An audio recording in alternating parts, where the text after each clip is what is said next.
Hello, welcome to the good people and welcome to the bad people, friends and enemies. And a good afternoon, boom shakalaka to you all. I am Chris Bates. Hold on a second. Earbud's trying to leave the ear here. Hold on a second. And I want to get your, there you go. Thank you so much for being here on the Precursor. Do this every Wednesday at 4 p.m. Central, right here. Always wanting you to be well where you are. Let me get up here. So I got a new screen, so I'm using this. So like I said before, it looked like I'm trying to take a school picture with a profile. Don't call the law yet. So let me move this up the way because I can't see a damn thing. Okay, that's a little bit better. Okay, move the mic and go out and say hello to Barbara Jean. Wednesday afternoon. How you doing? Seeing us there on Facebook Live. You also go to the Chris Base channel on YouTube. That's the Chris Base channel. THE, see if I can remember how to spell, THECHRISB, as in broadcasting, ASECHANNEL, with a dot at the end of all that. Go to the YouTube channel, you're part of the festivities, you want to call it that, and of course, Barbara Jean's on both, not both, but both. My that's a holdover from my days of watching contestants on Jerry Springer. You're also on, of course, Barbara Jean on the Facebook Live and also on the YouTube channel as well. Thank you, Barbara Jean. Hope you're doing all right. Barbara Jean does not sleep. And I come to the conclusion, you can tell me all you want to that you sleep. I don't think you do. And that's not a knock on you, you just don't sleep. Because again, she's up on WB. I'm not knocking WBON. Just the fact that she supports a lot of people doing this, what I'm doing right now, in all types of shapes or forms, whether it's individuals like myself, rugged individuals, or you're part of a team like WBON. So on WBON, Rufus is on in the morning, and she supports that. And you can catch it on the WBON 1690 AM page on social media sites. I catch it on Facebook Live, and she's on that.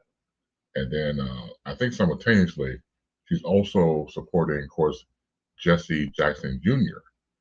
with his talk show that airs in the afternoons. The station, well, I think he's still out in Chicago, but the show was on in LA and other markets as well. So she knows because I think she typed in the callers before when Jesse Jackson Jr. is on. And of course, this respected program, I'm going to call it respected. And then I see her on at night with my man, Dr. Al Greer, who plays music and gives you bedtime stories from his Facebook Live as well. So Barbara Jean don't sleep. I think you might get a 2-hour cat nap, if that. I'm just taking a guess. So I think so. Well, you may say differently, Barbara Jean, but I think you're going to sleep.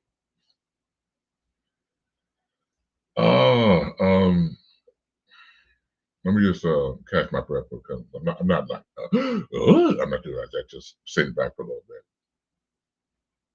bit, taking a pause. Of course, holidays is upon us. I'm looking forward to getting that done to celebrate. I was thinking about my oldest daughter, Brianna. She'll be in town here in Chicago. So she'll be here next Tuesday. After I give her a call before I got on the program here, before I went into the air, by the voice message because she had called earlier.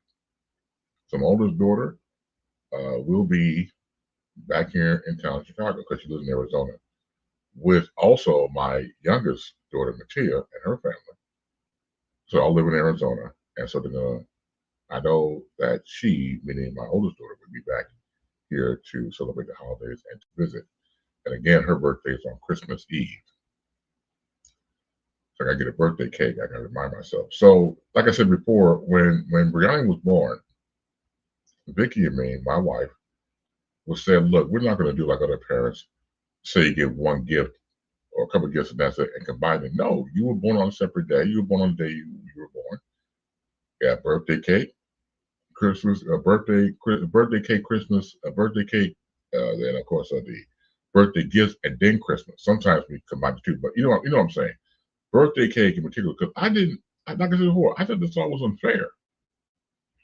Got some cheap ass parents. Or they're born on Christmas Day, so they're all one thing. No, it's not all one thing. Everybody else celebrates it separately. How come these particular children can't? So we made an effort and got to get a birthday cake.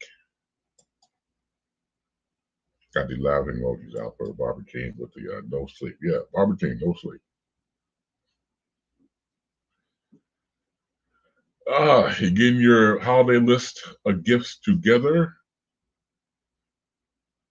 I haven't got my list yet. I gotta get, of course, the grandbabies come first, and then my family, and then we'll go from there. But yeah, I gotta get the grandbabies. So that my Tia had texted me the thing that they like. It's something interesting. She said that don't give them any more toys. They have enough toys. Got like a couple of like big ass toy boxes throughout the house, and it's just like they got enough toys. So get something else. So yeah, I'm gonna get something else. So I have to look into their dress size as far as like their measurements. I got that and give them some clothes. So I can get the grandbabies clothing for this time of year. Yeah, it's kind of rough. So I told you, broke city. It's all for a great cause, of course, not just being part of the family. Let's see. So Jake and Romney Reiner, the children of renowned Hollywood director Rob Reiner and wife Michelle Singer Reiner, are speaking out for the first time after their brother Nick Reiner was arrested for allegedly killing their parents. Words cannot even begin to describe the unimaginable pain we are experiencing every moment of the day, Jake and Romney Reiner said in a statement released by a family spokesman today. The horrific and devastating loss of our parents, Rob and Michelle Reiner, is something that no one should ever experience. They weren't just our parents, they were our best friends. Let's see. Goes on to say the following: we are grateful for the opportunities for outpouring and condolences, kindness. Let me go back and read that because it's kind of skipped on me here at the page. We are grateful for the outpouring of condolences, kindness, and support we received not only from family and friends, but people from all walks of life, Jake and Romney said. We now ask for respect and privacy, for speculation to be tempered with compassion and humanity, and for our parents to be remembered for the incredible lives they lived and the love they gave. Mm-hmm. Yeah. Nick Reiner, 32, is charged with 2 counts of first-degree murder with the special circumstance of multiple murders for allegedly stabbing his parents to death on Sunday, according to prosecutors. The Reines' daughter is the one who found her parents' body in the Brentwood home on Sunday, sources told ABC News. Rob Reiner and Michelle Singer Reiner, who met while Rob Reiner was directing When Harry Met Sally, married in 1989 and shared 3 children, Jake, Nick, and Romney. Um, Rob Reiner is also survived by his daughter, Tracy Reiner, with his first wife, Penny Marshall. Yeah,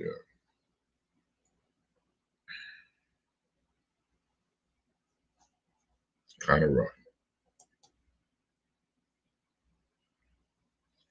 Let's see. What's up, Omar? Says, hello, Chris. Sorry about your loss and his families and my prayers. And so we're saying hello to Barbara Jean. Thank you, Omar, for that. I'll get into that later about my friend, Fletcher Garrett, my brother, Fletcher Garrett.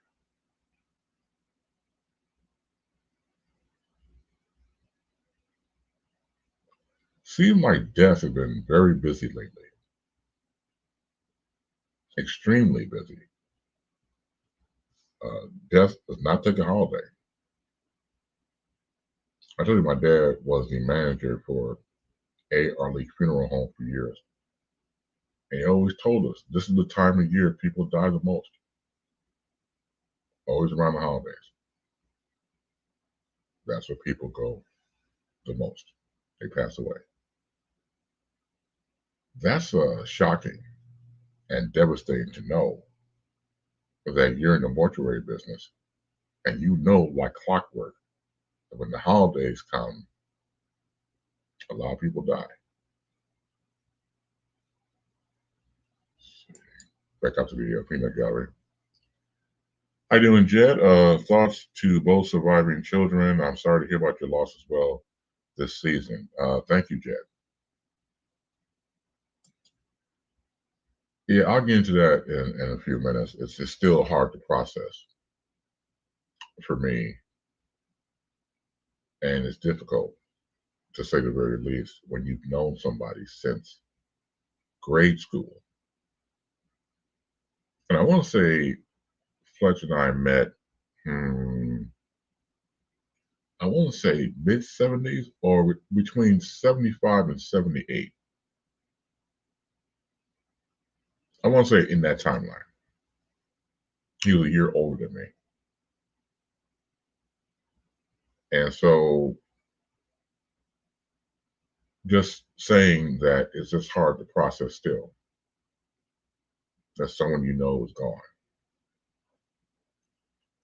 So back to the unfortunate story of the children,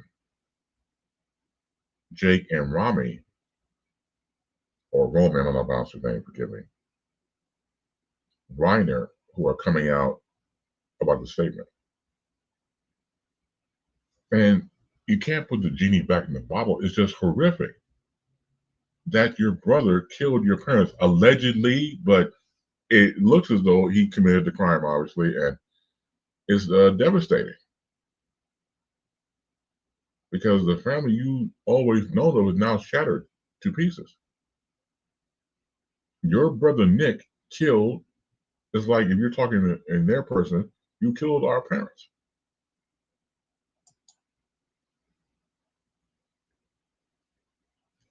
You saw Rob Reiner's special on TV last night, and they showed a photo of him at the end of special. I started crying on my time. No, I didn't watch it. I couldn't. No, I was still processing my grief of my friend dying, so I don't want to compound the matter by watching the Rob Reiner special. I wanted to. I wanted to, but I was still trying to process the death of someone who not only was my best friend, he became my brother over time.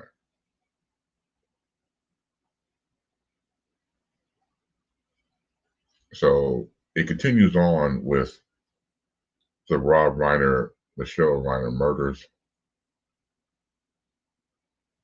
I remember in real time a couple of days ago on Sunday, it was conflicting reports because I was watching CNN and MS Now, and this was around going on 10 p.m. Central Time.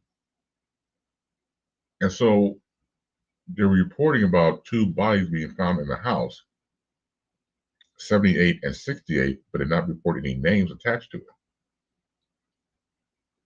And then online reporting said that it was Rob and Michelle Reiner. So I didn't know which was which because, again, sometimes people can jump the gun and get the story out because they want to be first, which I think is morbid. But I get it because you're in the media, you want to go out there and say you did it first, especially when other media outlets can say this was courtesy of blank, this was courtesy of CBS, it was courtesy of TMZ, whatever. So I went online and I saw that it was people.com. I think it was also the Hollywood Reporter. and TMZ reported the names of the two bodies found in the Brentwood home in LA. So once I found that out, I was devastated, to say the very least. I was floored. Never met Rob Reiner. I felt like I knew him because when you, especially grow up in the era of television like we did, the 70s and 80s in particular, and I was born in 1967. That's when I was born. So the 70s and 80s was my childhood, adolescence. And television was television. It was literally must-see television, must-see TV. And I tried to watch All in the Family in real time. I couldn't understand it. I mean, I got some of the jokes. I was a kid. I hated Archie Bunker with a passion. But then when I got older and watched the reruns, oh my God, I got it now. I got the assignment. It was fun watching. Come to find out, I think Rob Reiner had to be like 21 at the time. I mean, it was a very young age to take on those type of topics and responsibilities from the standpoint of acting and having that passion that he did, being the liberal in the house, and of course, being christened Meathead by Archie. It was a wonderful series. I got to figure, once again, back to Rob, to work out of the shadow of your iconic father and Carl Reiner, wrote and performed for the Sid Caesar show, Your Show of Shows, and Caesar's Hour. Just a fantastic writer, meaning his dad, Carl, the Dick Van Dyke Show, which was originally, it was based upon Carl Reiner's life. A comedy writer, lived in New Rochelle, New York, commuted from New Rochelle to New York, and then went from there. Because the pilot episode was not the pilot, they actually had a series of Carl Reiner as Rob Petrie. And then Sheldon Leonard, who produced all these wonderful shows for CBS, had a conversation with Carl, and even Carl agreed. Let's try let's try a different lead in the role. And took Carl Reiner out, had the cast, and went in search and found Dick Van Dyke, and the rest is history. You coming out of that, for example, not only the other stuff that Carl Reiner did before that, but just that alone became legendary in real time, the Dick Van Dyke Show. And you're writing it, and you're Carl Reiner, and you're a teenager and Rob Reiner, and you come by on the set, you see these wonderful actors, they singing, how they put it together, all the behind the scenes stuff, and you got to make your mark. But he did. All in the Family, trajectory put him on that. His wife, Penny Marshall, they were married for years. Penny Marshall did, of course, Laverne and Shirley. Great director on her own, A League of Their Own on her end, and some other projects. So again, just a talented family before he met Michelle, meaning Rob. And then to go on and, I mean, his work is legendary. When Harry Met Sally, The Princess Bride, Misery. Remember Misery? The Stephen King novel? He directed that. A Few Good Men. The solid director. That impressive lineup right there, the movies he directed, just the ones I named off. They don't get no better than him, as far as I'm concerned. And then you were able to separate yourself from your famous father. He did it. He did it.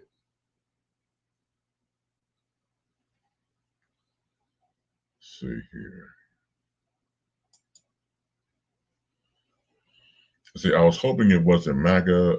Then I saw the Trump tweet and lost more faith in humanity. He is sick.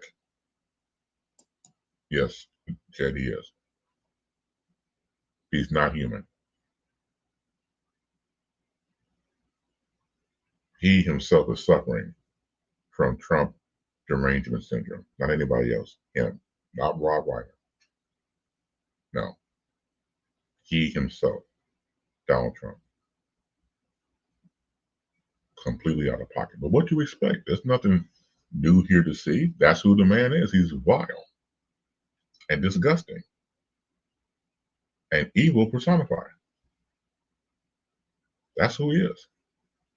But again, it just shocks the nation because here's somebody who's just trying to mourn a family who do not have any more parents and a sibling who killed their parents and a host of family and friends who are in shock. And you, the so-called president, made it about yourself in your Truth Social shit. Made it about you. People are in pain. Hell, they were in pain before the murders of this country. Let me start with the economy and everything else, and the cost of living, and the economy. So now a beloved director is murdered by his own son, allegedly. The son murders his parents, and you make it about you because you're a narcissist. That's why. I didn't expect any empathy coming from Trump. But these punk ass Republicans and MAGA people think it's great. Now, some Republicans did come forward and say that they prefer the president don't say anything at all. And they were right in their assessment by saying that. He can help himself because he makes it about himself because that's how he operates. I keep telling people, and mark my word, I'll mark my words a lot, but mark my word.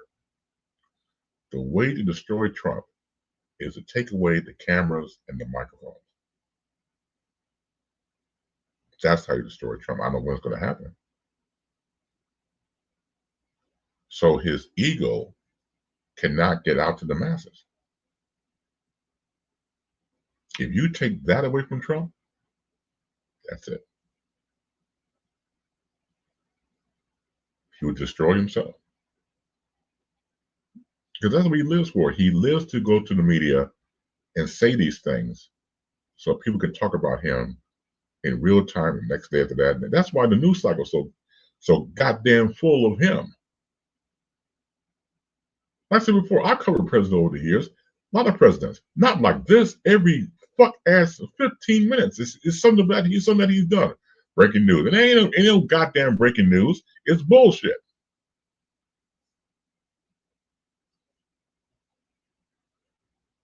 It's sick. This man has taken narcissism to a whole new level.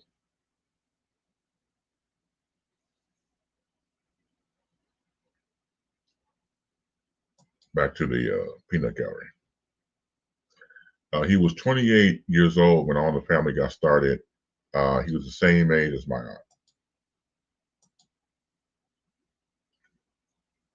The pilot of the Dick Van Dyke Show was called Head of the Family. Thank you, Omar. Hey, Novi, how you doing? Hey, Chris, I send my condolences about your friend. Thank you for that. I appreciate that a lot. Thank you so much.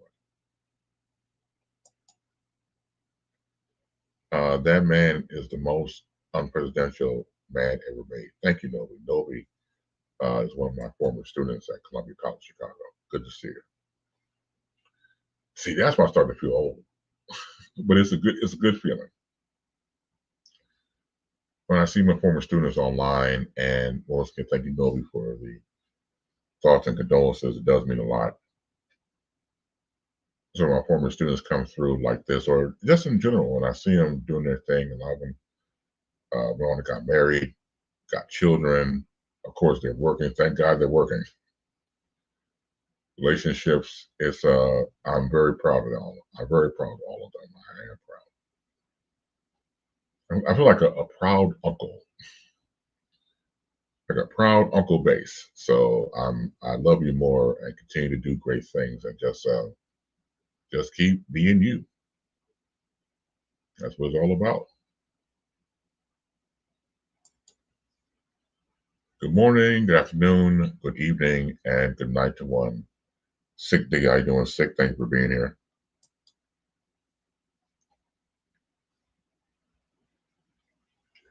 So, like I said before, with the things that Trump has said, we should not be surprised.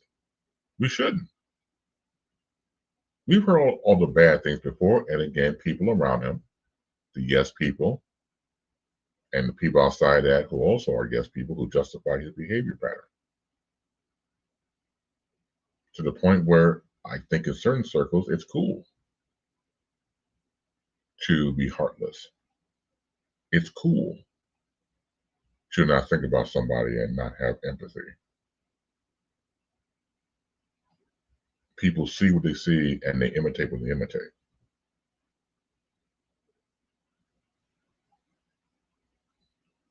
Let's see. Six times happy hump day, folks. No, you're talking to Barbara Jean. I put that away. I'm so sorry to hear about your friend Fletcher. Thank you, Diane. Yeah, thank you for that. It's funny because in my life, it intertwines with people I've met. Like, for example, I've known Fletcher since we were in grammar school. And then years forward, when I got to Kingwood Academy as a freshman, I meet Diane Hawkins. And Diane Hawkins was best friends with Vicky, who I later married. Fletcher was the best man at my wedding ceremony. I always wanted certain people in my life to meet the other people when that happens, when it could happen. People just feel that they get along. And that's always gratifying to me. I always like that. Novi, I totally miss you, and you're always in my thoughts and prayers. Favorite teacher ever. Oh, girl, thank you. Thank you. You know, when you say things like that or type things like that, once again, the phone number is up if you want to call in at 312-597-2106. Again, 312-597-2106 to call in. Yeah, yeah, yeah, I love to see the thing about when you type things like that. I usually might say it makes my 1/4 of my Native American heart sore, but with you, Novi, I'll take 100%. I'll take 100%. Thank you for taking the time to type that. That means a lot to me. Favorite teacher ever. That's cool. That's cool. I love teaching. I really do. I miss it. I do love teaching radio. I got into talk radio in particular. So Novi will tell you. So when I was at Columbia College Chicago, I met one of my colleagues and got a chance to work with her. At the time, she was called herself Cheryl Morton Langston. And Cheryl and I had co-wrote and rewrote the talk radio curriculum at Columbia. Man, that was fun. That was a lot of fun. That summer, we were in our office having lunch, going over what we're going to teach, and yeah, we put that together. That's one of the prouder moments I have in my life to have, and I couldn't have had a better partner, a better cohort, just overall cool people. And Cheryl Morton Langston, yeah, she's the real deal.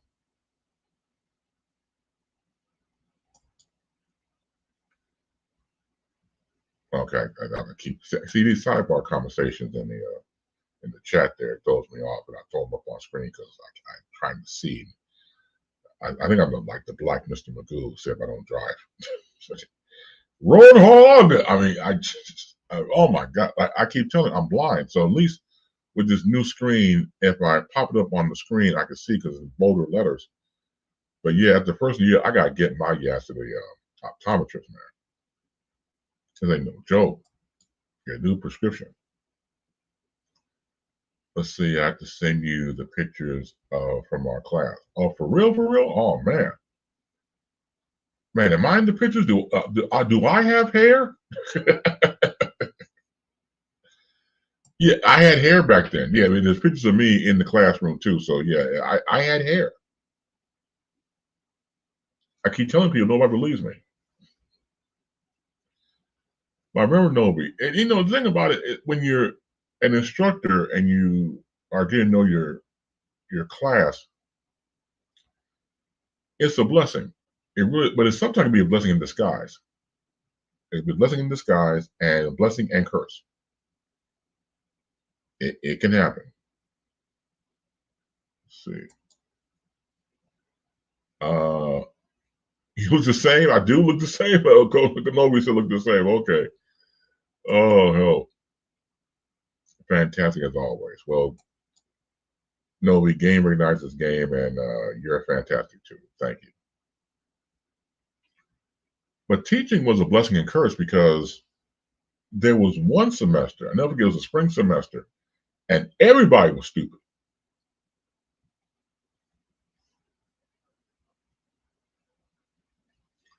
I had a class about maybe up to 25 students. And this was just, I think, a basic control board class. And nobody wanted to do it. Nobody did not want to do shit. From the standpoint of they didn't have a passion for it. So when I taught radio, there were people in there. So don't get me wrong. You're young. You don't know anybody, trying to find your way through life and see what helps and what doesn't help, what sticks, what doesn't stick, what you're interested in and not, whatever. So I understand all that. But goddamn it, this one particular semester, everybody was stupid except for one person. I remember. I was giving out D's and F's. It was horrid. Man, Mr. Bates, I don't know about that. Well, goddamn, at least try.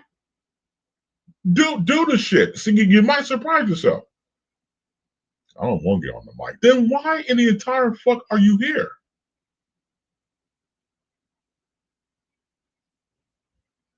Why are you here? Well, my ass. And no, I didn't say all those words, everything. I'm just, interpreting the way I felt in my heart. But goddamn it, it's like you take this class, take the damn thing, or of course you can go to a certain amount of weeks. Like say, like 2 or 3 weeks, you can drop the class if it's not to your liking. That happens. But these ne'er do wells took the class throughout the whole damn semester. And I'm giving out D's and F's, except for this one student. She tried her best. Actually, she sounded pretty good. And she eventually got a C. But in the beginning, it didn't look too good, Mike. It did not. It was the worst class I ever had. The worst I ever had. Made me want to holler and throw up both my hands.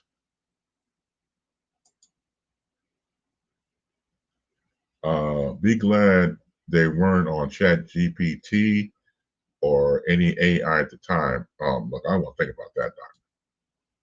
Thank you, sick for it. I don't want to think about that. That gives me the willies. I don't know how that is possible. LOL. That class was too fun. Mm-mm. I don't think he was in that class. I know about a different class. I don't remember. Once again, I'm old, so I'm getting shit. But some of my memories just leave, or some stay around. And, I'm still here. I don't know. I'm recalling it. I don't think you were in the class I'm referring to, Dobie. Okay, so what grade did I give you in the class that I taught? But I'm telling you, it was like teaching a box of rocks in that class. It hurt my soul. How you doing, Lydia? Yeah, everybody getting D's and F's. Yep. I was, before they said, shake my damn head, I was shaking my damn head back in the day.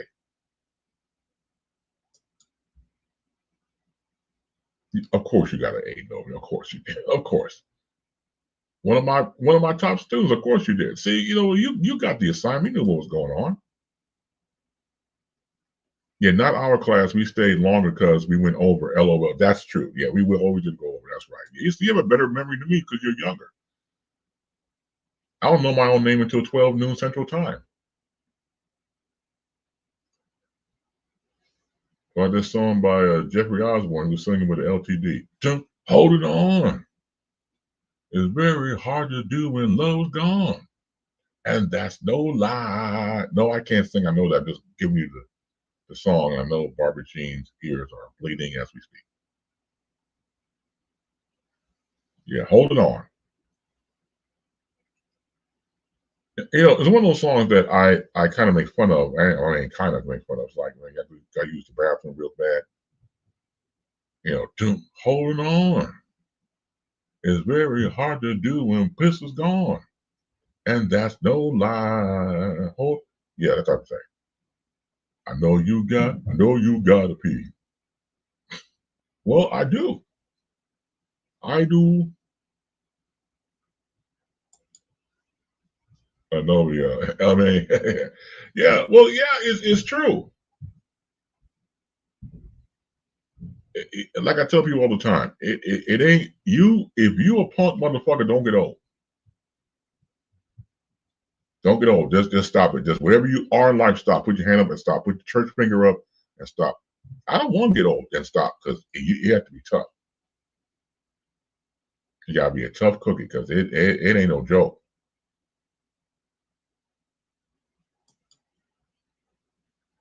Let's see.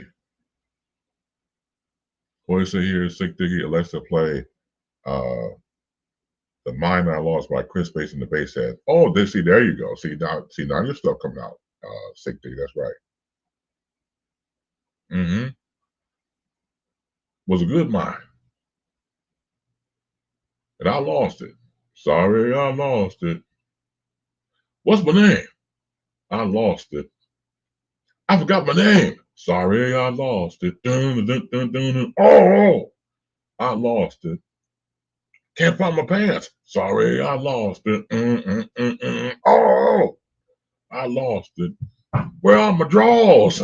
Sorry, I lost it. Dun, dun, dun, dun. Yeah, there you go. That's how you do it. Let's go to the phones, and this is the Precursor with Chris Bass. Who is this? Who are you? Hey, I just want to be sure. I don't want to call out your name and call you somebody else. Miss Novi, how you doing? Good to hear from you, girl. How you doing?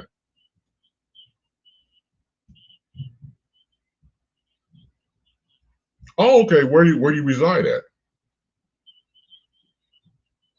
Oh, North Dakota. I almost applied for a job there once back in the day. Oh, okay, I'm glad. Okay, okay, okay. And no, I was just before a gig. I was trying to get a gig, and I sent my audition CDs. That's how old it was back then. CDs and resumes, and everything else. And they actually emailed me back. They were interested in me doing. There's a talk station out there.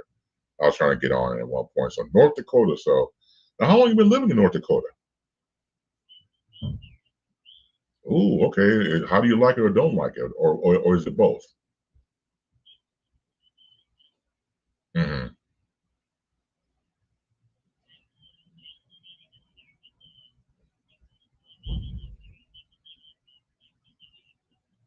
Mm-hmm.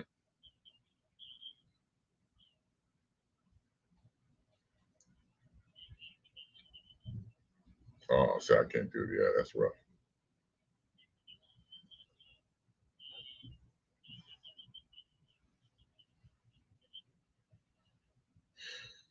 You,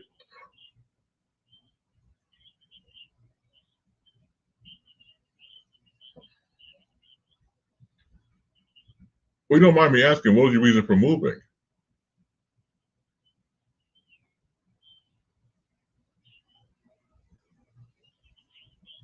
Mm-hmm. Mm-hmm. Okay.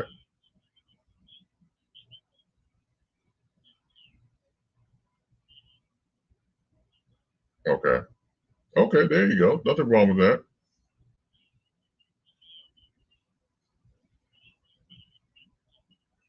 Mm-hmm. Oh yes.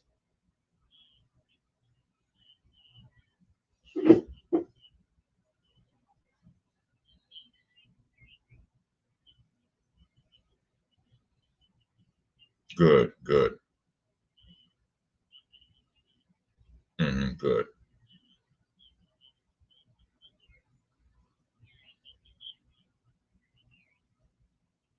Hmm.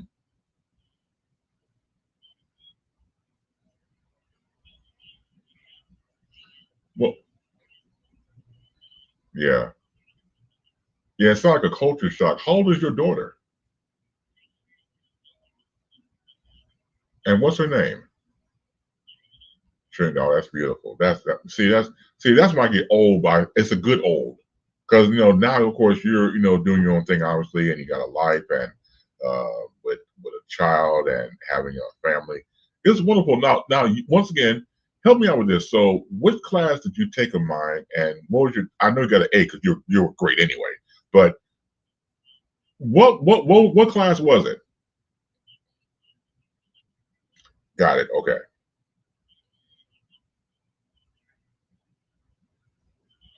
Yes.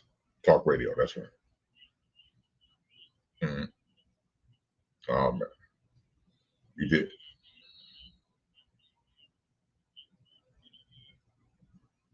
Hmm.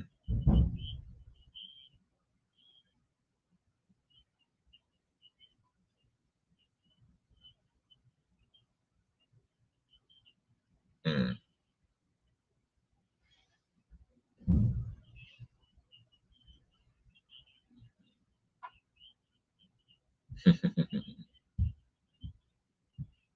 Hmm.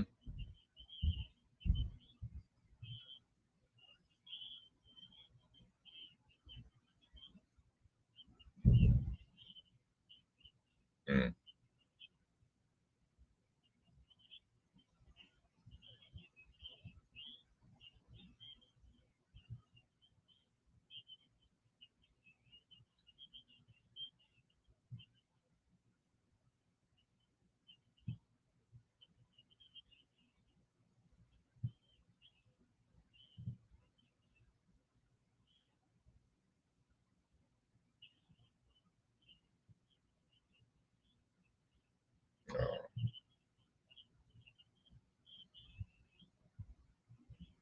Yeah.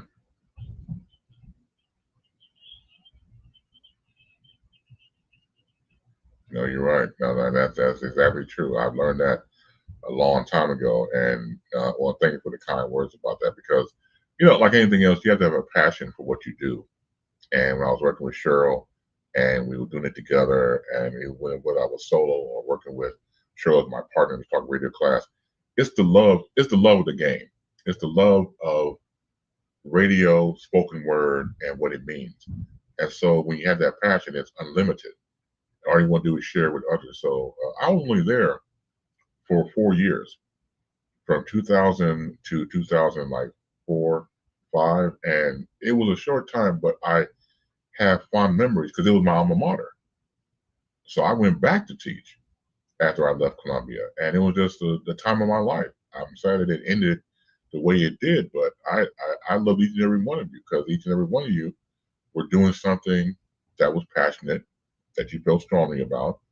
You had talent for it that needed to be cultivated, but just overall, just good people. Just it was just fun hanging out with you guys.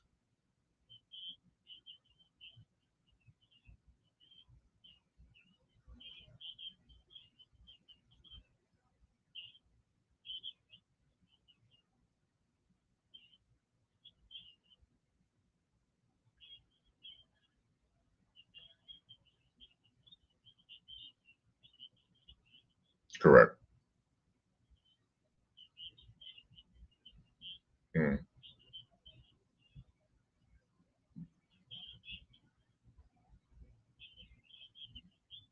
yes. Mm,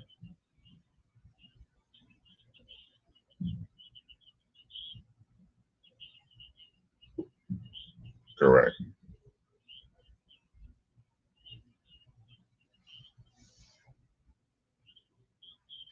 Mm,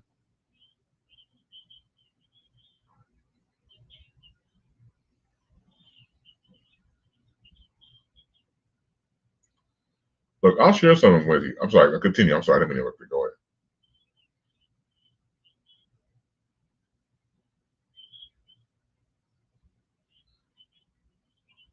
Yes.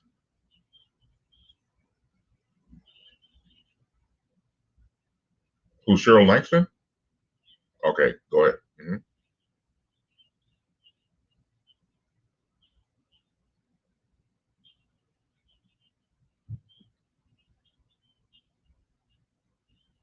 Yeah.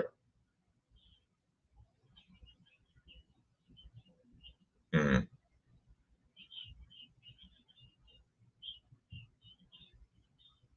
hmm Got it. Yeah.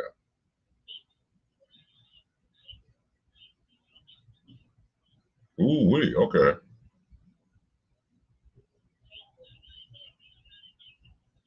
Yeah.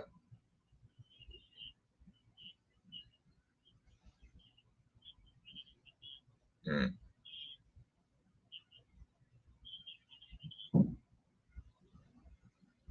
Yeah.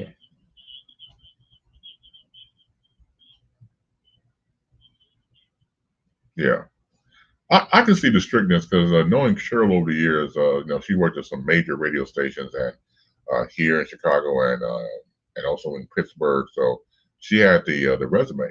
So especially when you are program director or operations manager of a radio station on a day-to-day basis, yeah, you can be strict because a lot of people that are around you, your employees, the people who work with you or for you, depending how you want to phrase it, they'll get out of hand.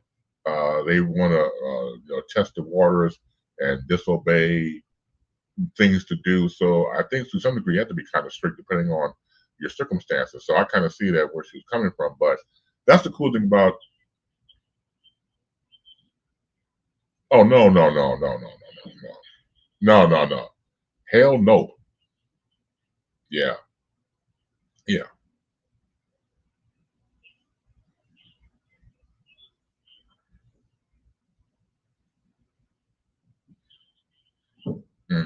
Oh yeah.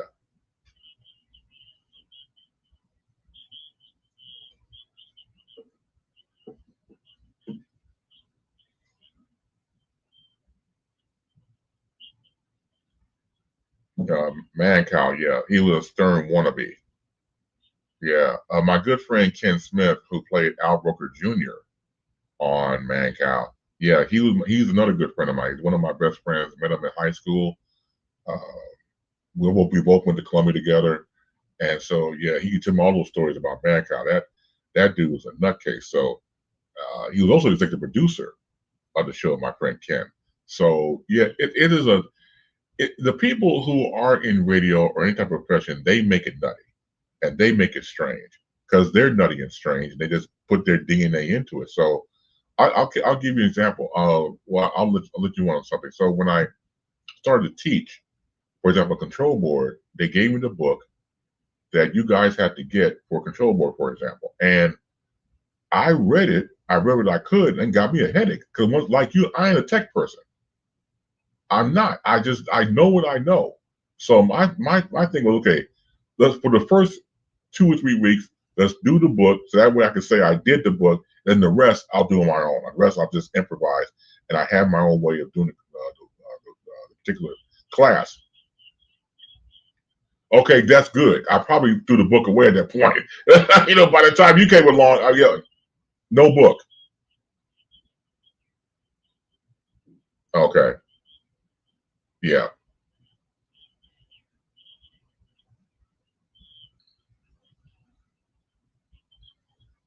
okay,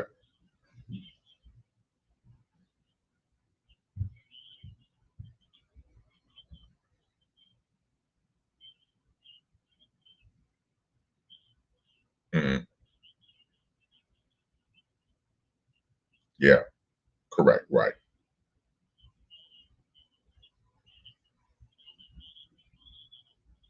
Thank you.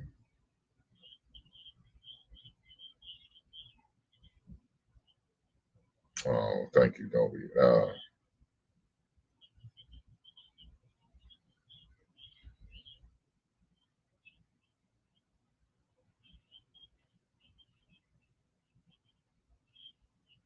Okay.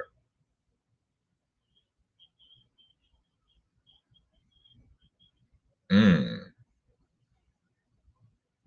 No, you never know. You never know. And I'm sorry. Go ahead. Go. Please continue. I'm listening to that.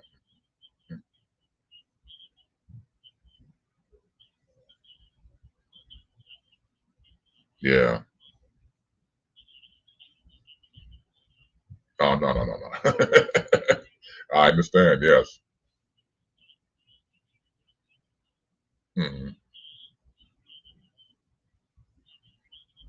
Yes. Yes.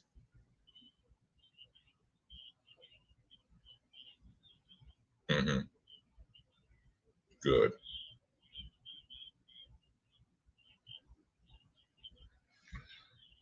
Yeah, you're doing the right thing. You're a great mother, and putting your child first and making sure that her needs are taken care of, and having a safe environment and a loving environment, the both of you and everybody else around. It's a wonderful thing. And so when people put family first, they're my kind of people. And once again, I just think like anything else, it's a no brainer for people who love, because loving is easy, depending on who you are. You love who you love, and the heart knows the heart knows. And so when I hear stories like that from you, it continues to give me hope. It inspires me. You inspired me just listening to you just now, and because I need it right now, because as you know, putting my best friend passing away. But it's great to hear that you're doing well. You're one of my favorite people, and see, here's the thing about being a teacher. You're one of my favorite people, and then some other students say, "What about me?" Okay, you too. What about me? Okay, you too. So all of y'all are my favorite students. Right. Yes.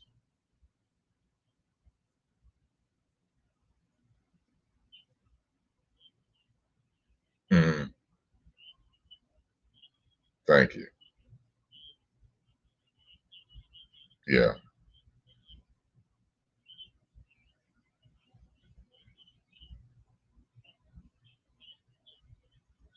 Hmm. That's right. Correct.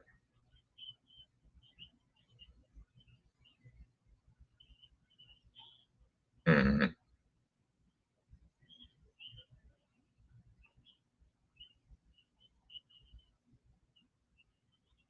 Yes.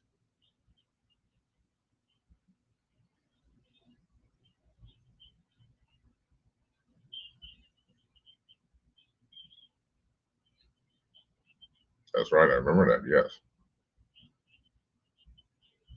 Hmm.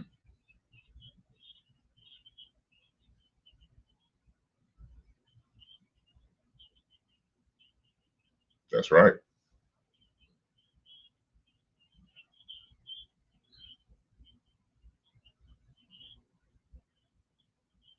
Hmm. That's right.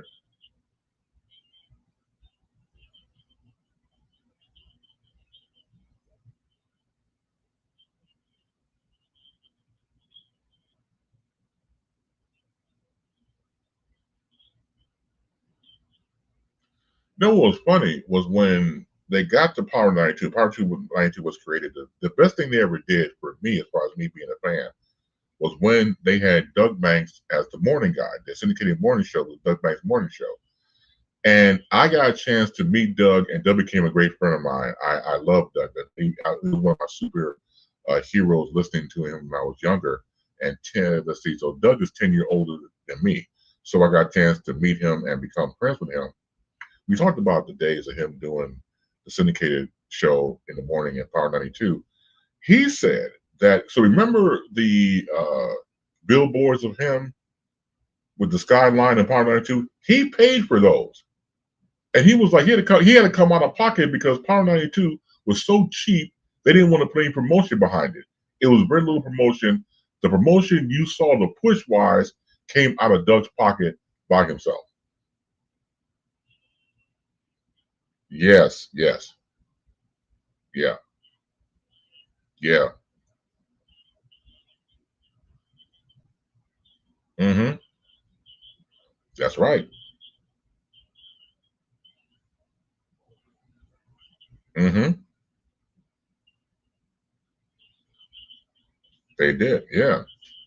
He paid for that. Yeah. In the beginning, he didn't pay for it, but then they weren't, again, giving the PR push that it needed. So he decided to come out of pocket and pay for it himself. But yeah, another person, just dynamic person and just a great person to know and to get to know your hero and you become close friends. It is an amazing thing. So I'm so honored to have taught you. I'm so happy you called in. Makes it doesn't you made my day. Yeah, you made my day, Novi. I always see you online from time to time, but I'm just happy to know you're doing well. Thank you so much for calling. This has been great.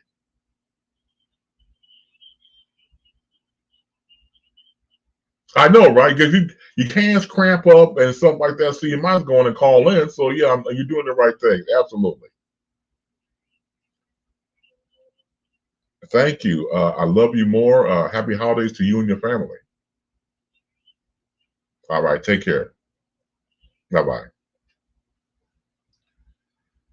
Yes, again, Novi, one of my former students at Columbia College Chicago, and a lot of memories. A lot of memories. I'm glad. Well, I knew she passed because she was smart anyway. Let's see. Let's go back to the peanut gallery here as soon as this. So these were going on during the show. So let me back up and see what I can get here.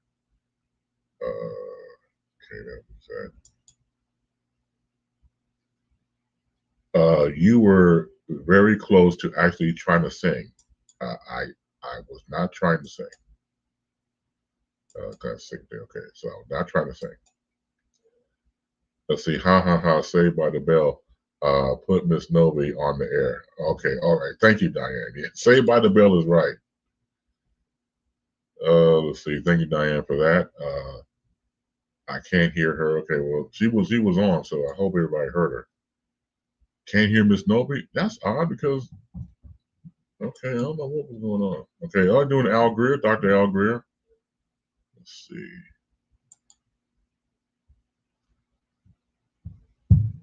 I wonder if we can't hear Miss No because Chris has on headphones. Okay, Diane's asking. I'm sorry about that. I thought y'all heard it. It says here. I mean, it's registering on the board, so I apologize.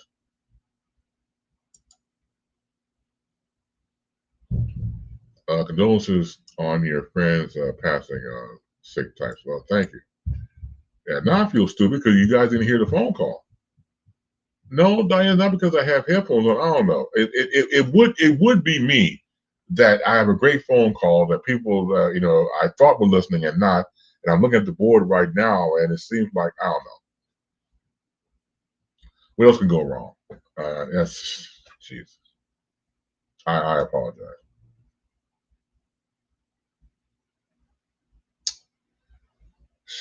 Okay,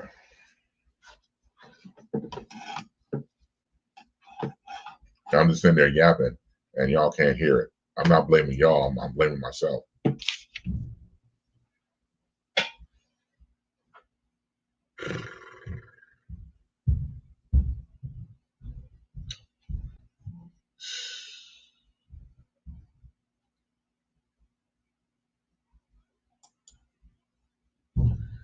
Chris, I didn't hear her either. Thank you, Omar. Thank you. We normally can hear the conversation. Yeah, I know. I got nothing. I'm looking at the board while we were talking, and it was registering her volume control, but and I synced it. Always sync before I go on the air, and apparently I don't know what's going on. So I apologize. That's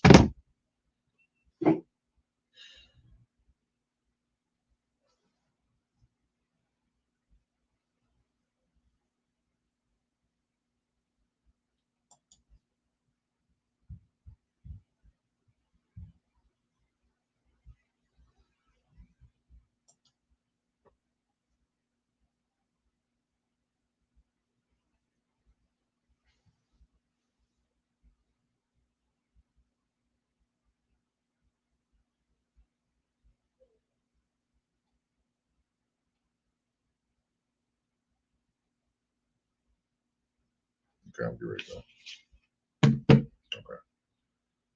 Um,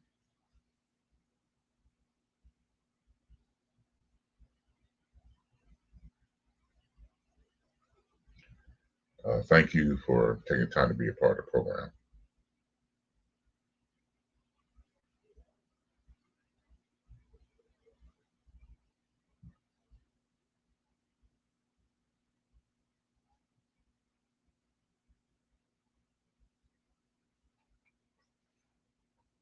You know, um,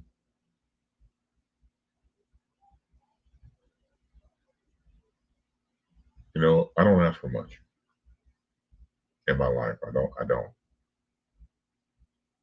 I know things happen.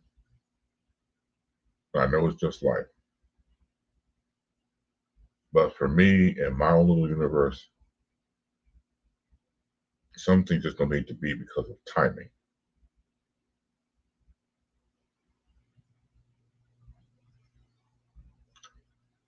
I had this uplifting phone call from a former student that you unfortunately could not hear it.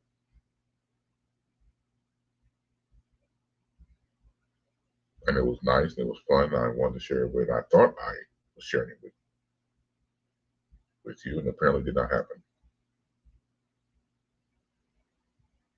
And so, because I'm mourning my friend, I wish that you guys could have heard the call because it's all encompassing and it's not cool with me and it's not fair. I wish it all days that this was not working, that this day was not one of them.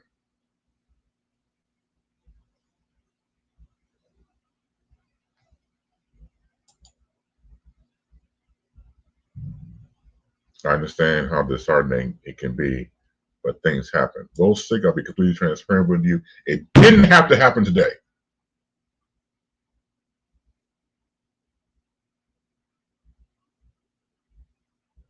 Out of all goddamn days, it happened today. Out of all goddamn days, you or anybody else could not hear the call.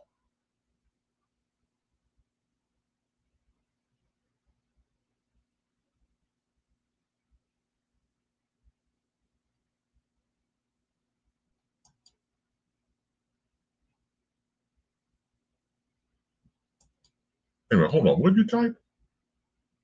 It's understandable. No need to be upset. Uh, I'm upset.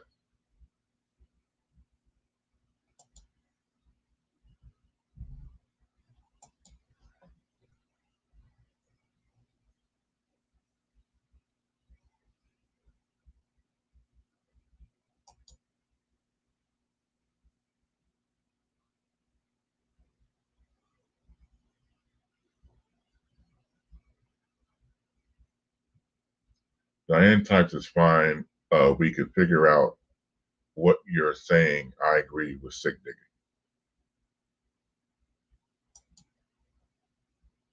Let's be positive. Maybe it was just for you to hear. Novi types.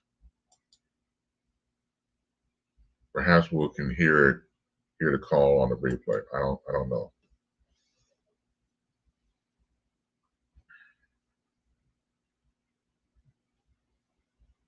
All I'm saying is, out of all the times that the phone line for some reason wasn't working through the board, which I tested before we got on the air, so all of a sudden it doesn't work. Now, but we said let's be positive. It was meant for me only, but it just would have been nice because I got it lined up for people to hear. I don't know if they hear on the replay. I don't know. Probably not. If you can hear it now, then why you back on the replay?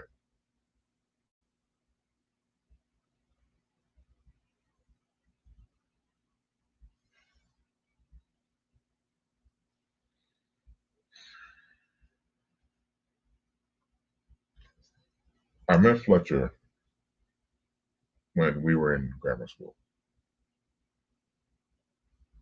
and we attended a school called Jane A.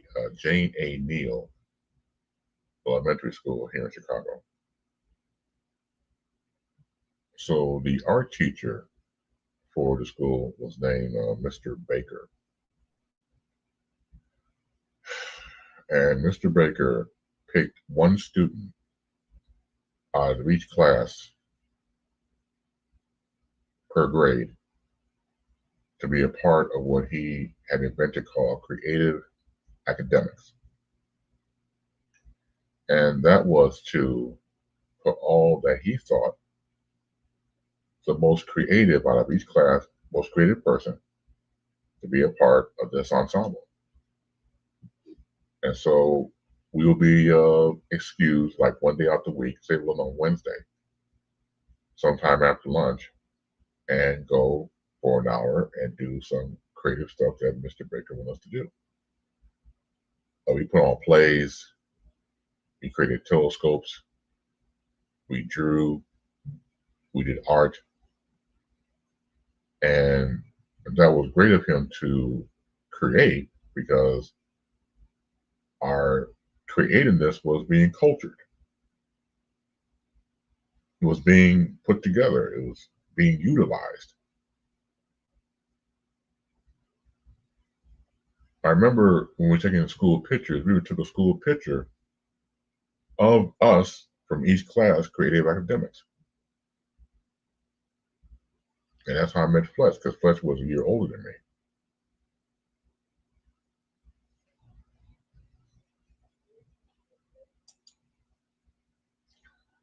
Let's see, just to recap, LOL, we talked about radio talents and school stuff, probably very boring, LOL. Well,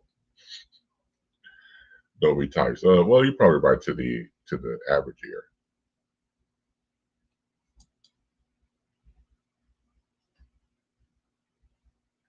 And so, come to find out, he didn't stay too far from my grandparents' house. So my grandparents lived in Chatham, and they stayed on 80th and King Drive, and then Fletcher stayed on 80th, not on 83rd and Prairie Way, not that far. And so another friend of ours went to Neil, named was Cleotho. So the three of us, like the Three Musketeers. Now, on a footnote, with the three of us, Cleotho wanted to be the star of everything that we did. He wanted to be the lead. So, for example, if we played baseball, he wanted to be the pitcher. It was softball, they called Piggy. That was the name of the softball. So it was like Piggy 1, Piggy 2, Piggy 3. So Piggy 1 was, I think, the batter. Piggy 2 was the pitcher, and Piggy 3 was the catcher. I think in that order. So it was a softball, like a 16-inch softball. So you the pitcher, you pitch it to the batter. If you caught the ball, then you became the batter, and you switch off like that. Or say, for example, you're at bat and you swing and miss, and the catcher catches it, then you become the batter. So the main thing was get to becoming the batter. Outfield, pitcher, catcher, whatever, to become the batter based off of a certain play you made. So he wanted to be that. He wanted to be the pitcher, being like the Cleotho. If he had played football, he would want to be quarterback. If we played basketball, he wanted to run points. You get the drift. So the three of us would do all these things, and I didn't argue because I just wanted to play. But there's one particular time, depending on your age range, there was a show called Happy Days that came on ABC. The most popular character on there was a guy named Arthur Fonzarelli, the Fonz, played by the wonderful and whimsical Henry Winkler. So I asked my mom, "Can I give me a Fonzie jacket, a black leather jacket?" Not only do I get a black leather jacket from my mom, it was a little bit cooler to me because I had zippers around the lapel and zippers going down the sleeves, so I looked like a mini biker at the time. So I was cool beans. This is a badass jacket. So the three of us are playing, and Coach said, "Let's play Happy Days." So he points around, points to me. You'll be uh, Richie, and then Fletcher be Potsy, and I'll be Fonzie. Give me the jacket. I said, "I ain't giving you shit. How you gonna dictate everybody? How you gonna dictate me giving you my jacket to you be Fonzie? I'm Fonzie. I got the jacket. Hey, I got the jacket, dog. What the hell wrong with you?"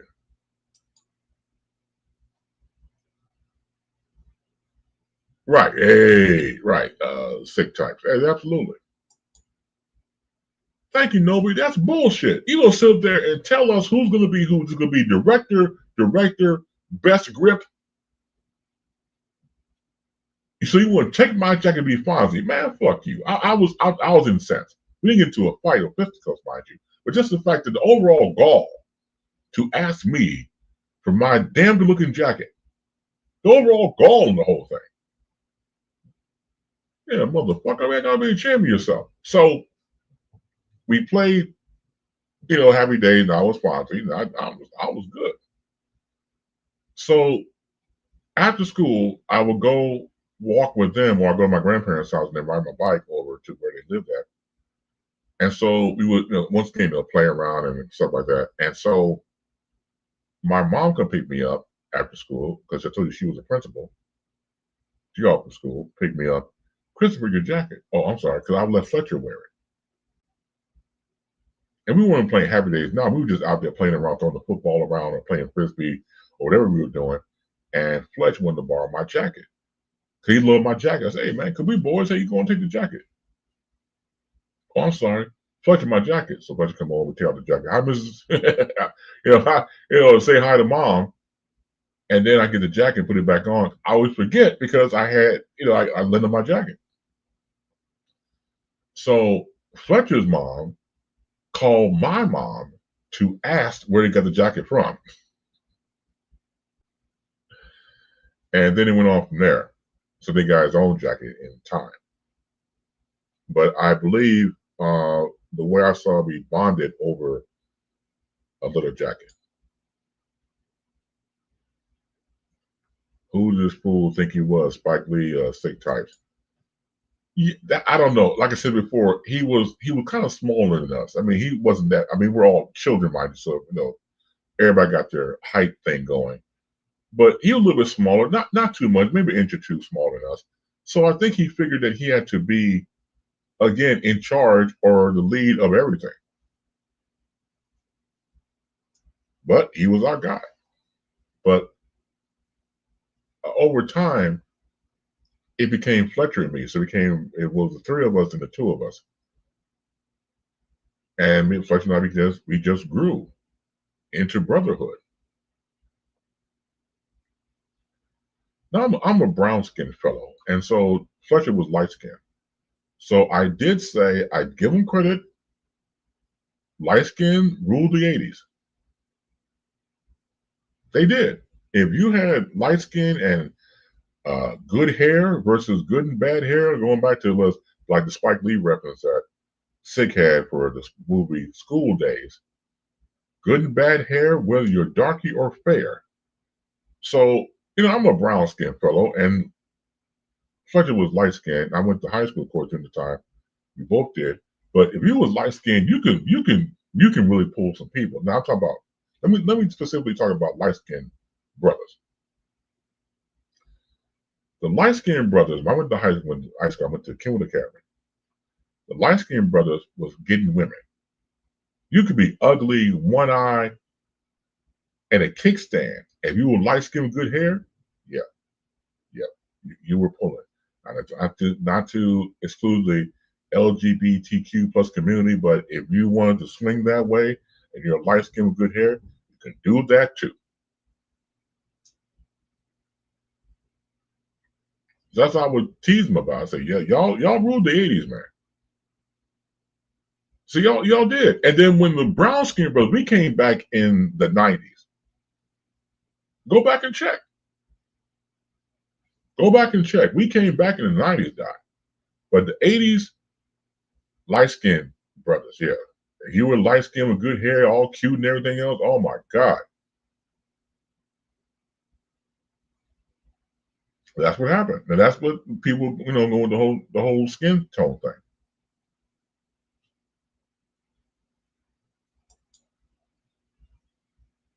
Like the Napoleon complex, LOL. Yes, no, yes. Laughing emojis. It's true. I lived it. Jerry curls, S curls, high top fades, etc. Okay, I had a mid top fade by the time I got to the late 80s. So I had the mid top fade part on the left side that went down like that, and then it faded to a bald fade. I didn't want the high. I didn't want like the eraser hair type of thing. No, it was like it was mid. It was hair up to here, shape lined up beautifully at the razor line, and then at the temple, a razor line going down like this, and then on the sides was bald fade. I didn't do Jerry curls, no, because I didn't need to. But the certain guys did the Jerry curl. They were part of Jerry's kids, and a lot of those guys became bald headed down the road. I was bald headed by choice, but a lot of friends I knew that had the Jerry curl went bald headed. I think because the Jerry curl juice got into their brains and soaked up the synapses and everything else, and they couldn't grow hair anymore. And that was that. Let's see. But when Michael Jordan emerged, everything changed. Diane type. No, you're right about that. No, you're absolutely right about that. That changed the game completely. All of a sudden, dudes wanted to be bald headed. Be bald headed, get the ring, earring, stuff like that. I got my earring when I was 25. I got my earring because of Ed Bradley. God rest his soul. He was the correspondent on CBS's 60 Minutes. See, I was really thinking about, I was already into radio, but I was looking at people who looked like me in radio and broadcast. I'll go back to Fletcher in a second. So I saw Ed Bradley. Now, Ed Bradley was an older gentleman, bald, had a full beard, some gray that looked distinguished, and a diamond earring in his ear. I was like, damn. He looked cold as hell. That dude looked nice. So it was Ed Bradley that inspired me to get the earring. So fast forward back to Fletch. So the brotherhood grew, and he was my ace boon cool. He was my guy, and vice versa. Come from a similar family. We both came from a family of 4. Mom and dad, brother and sister. He has an older sister. I have a younger sister. He went into becoming an engineer for radio and television. And of course, I went into radio as a personality, working in talk. Our paths crossed many times. I mentioned about a radio station, also a college. It was WKKC, Kennedy King College. Kennedy King College. I worked there from 1998 to 2000. I worked there for 2 years. I was the news director for the radio station. He was a chief engineer at one point when Fletch got me the job. So I came in.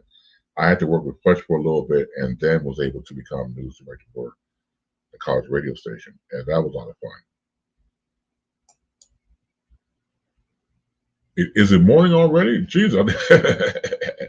What's up, Vincent? Vincent says, good morning, Mr. Bass. Good afternoon, good evening, and good night to one Mr.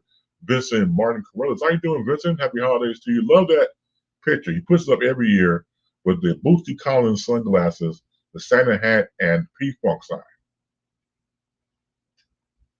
I know it's that time of year when I see that picture. Thank you, Vince. How you doing, brother? Thank you for being here.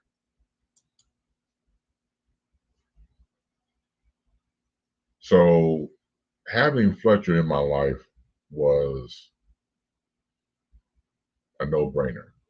We just became brothers over time. He was my main brother and a friend indeed. Just somebody that I could rely on, my confidant, my brother, my compadre, my contemporary. I love the man.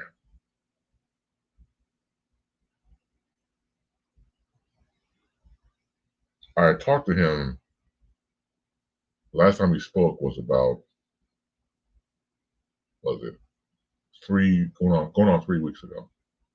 About going on 3 or 4 weeks ago, and by that time he knew I had moved to a new location. I said, "You got to pull up, man. I got the spot, man. It's great. Have some beers, chill out, reminisce, tell a few lies."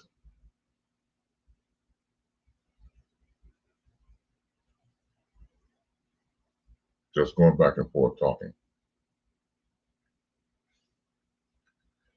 So I got the word from a friend of mine, and she had typed in the messenger that, "Oh no, I heard about Fletcher Garrett passing away. I'm sorry." I said, "No, that's not true. That can't be true. That can't be right."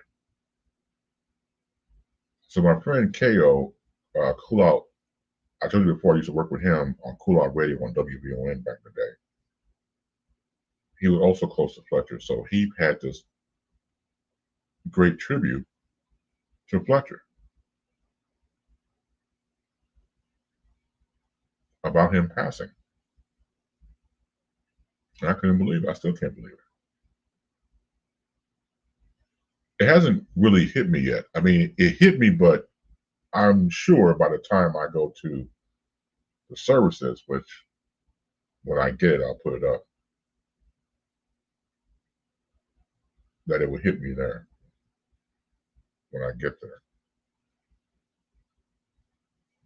But this one hurts because I feel like a part of me has passed away. I haven't felt similar to this since Vicky passed away. And part of it deals with the history with a person. I mean, I know Vicky since high school. High school sweethearts got married. Fletch, I know longer than that. And Fletch was the best man at my wedding ceremony.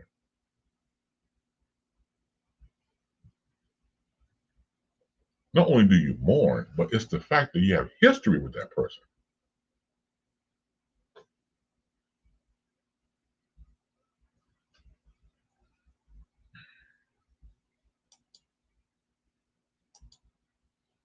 It's amazing to know how he lived. Yeah, he was the one. He was that guy. It's a piece of your heart. It's love that now has nowhere to go. Thank you, Novi. Yeah, that's exactly what it feels like. So I reached out to KO on social media. I said, "Man, reach out to me," and he did, and he called me up. So he told me that Fletcher had a stroke and was in the hospital. And when he was in the hospital, his fingers and toes had moved at one point. They were moving, and they stopped. There was a point where Fletcher's eyes opened up for a little bit, then they closed. And I was told they took the ventilator off because they knew he could breathe on his own. So they took the ventilator off, and he was breathing. He snored for a little bit when I was told, and then he died in his sleep.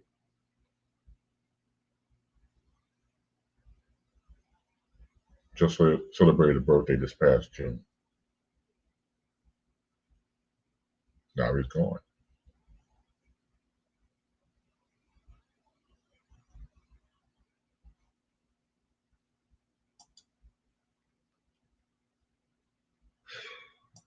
Let's see. I've lost family members to complications of a stroke. Yeah, sick diggy types.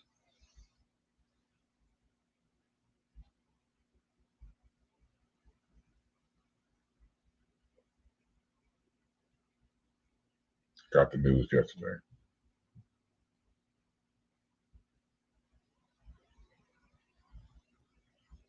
I got the news. It had me. So what's the day? Wednesday. I think I got it Monday. I don't know. I sometimes, well, especially now since since I'm in pain, the days kind of come together.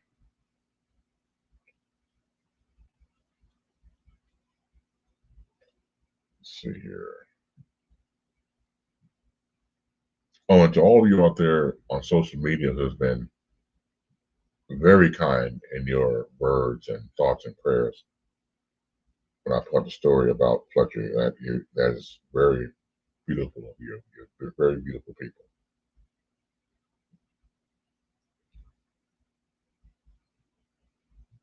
So this is why I typed on uh, Facebook. I heard the news you never want to hear. My best friend Fletcher Garrett passed away. Fletcher and I was boyhood friends and became brothers. He was best man at my wedding ceremony. He was a great person to be in your corner. Extremely talented production slash tech guy, a pro's pro. He was my guy. A world without Fletcher seems inconceivable to me. Thank you, my brother, for being in my life. Love you more, brother. I miss him already. And you have been very kind in your words and typing on the site on social media on my page. Thank you. Thank you tremendously. Words are very powerful to me. And thank you again for having the time to type.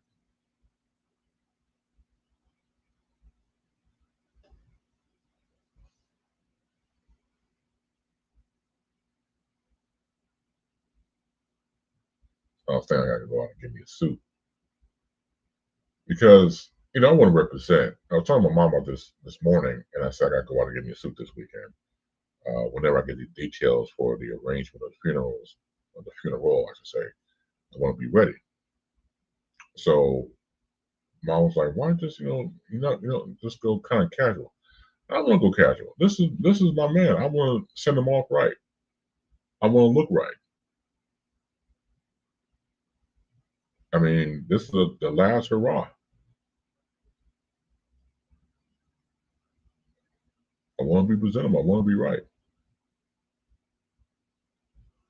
And I lost a lot of weight, so I gotta go get a new suit anyway. I can't even find the suit that I had. I got lost on the way from the moving. And I told you, let's see, I was at 375. I'm down to 309 right now. So I gotta get a new suit anyway. Ironic how things work. The last time I got a suit was 10 years ago when I went to my wife's funeral. I hate to see it's the place I go to for funeral suits. I mean, I hate to tell the guy, hey, look, I'm back with another suit. Like I go to another funeral. So yeah.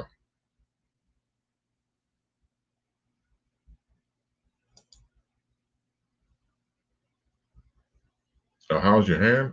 My hand's okay. I mean, I did I mention about my hand being in flux sick?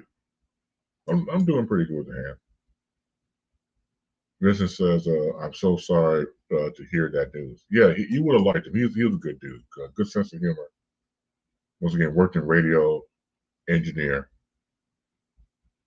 uh, just a wonderful human being. Beautiful soul, beautiful soul. I would have trade him for anything, anybody, or anything in the world.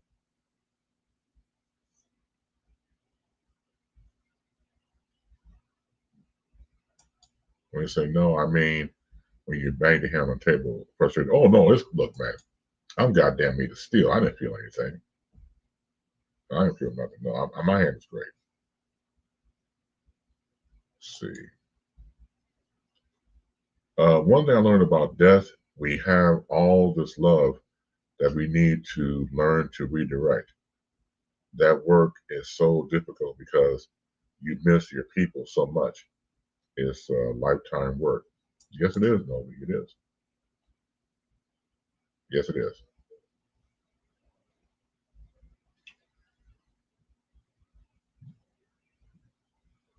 It's it's hard. It's hard.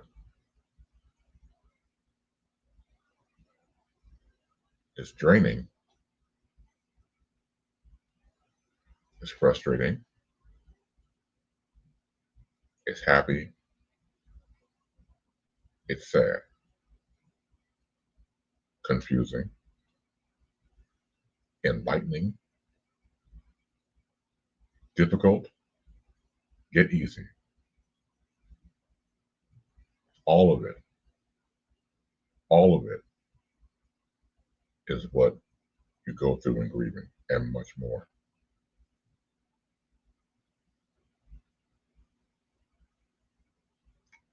But we find a way to deal, to try to understand, and we keep moving forward.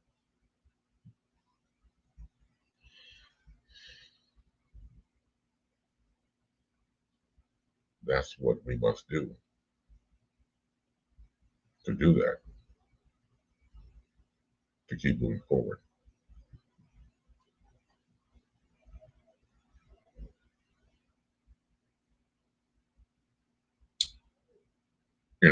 Like I said before earlier, it would have been nice if you guys have heard Novi's voice and when this is over, I'll check on the board. I'll probably go somewhere and just be in the corner for a little bit and sit here in front of him. Just like I said before, that type of stuff bothers me, and sometimes it's hard to let go. And because of what I'm going through, it's hard to let go because this is a nice moment.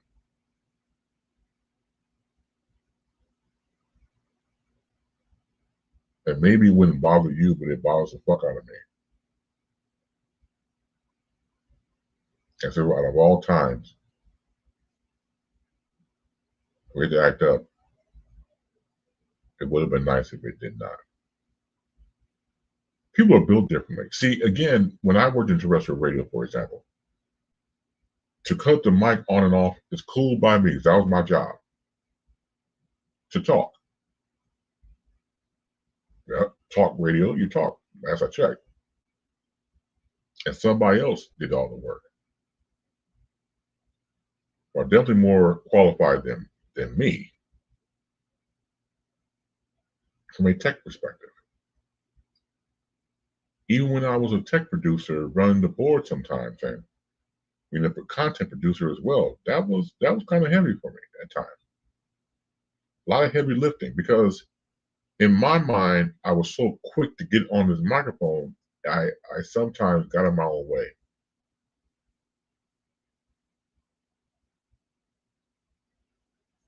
I think the great thing about having the best friend is that you become fan of each other's. You really do.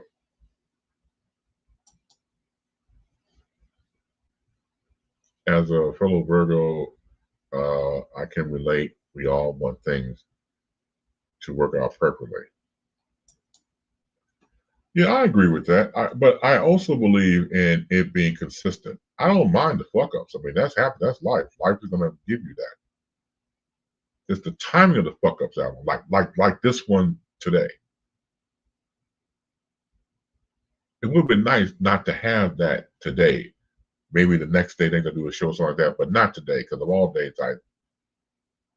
And go back to what Novi said about it was just for positive life for me only. Yeah, but I like to share it with everybody else. It's a catch-22 in that regards.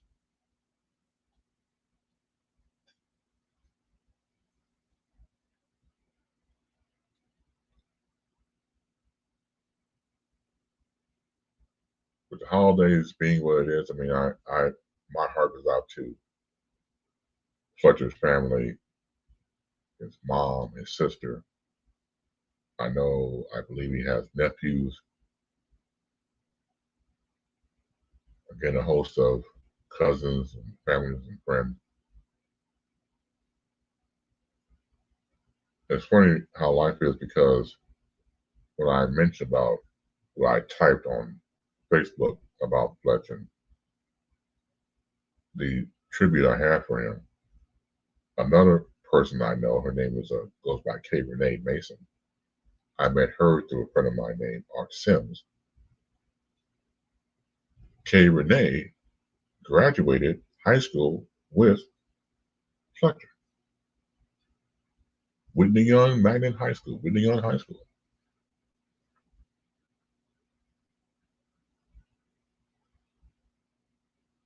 And she didn't know until she saw my post. So she was saying as soon as I get information about the funeral arrangement, make sure she gets it posted on the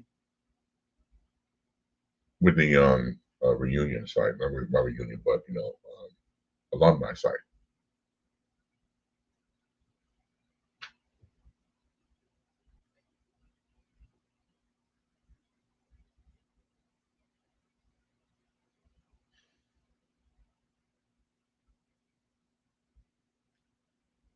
This is gonna be a rough one. I can feel it.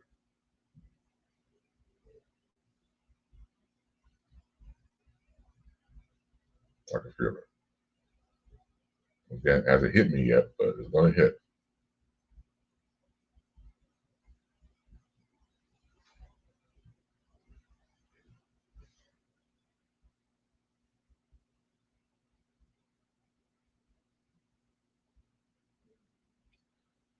You know what's funny? And I'll share this with you. So stay with me on this one.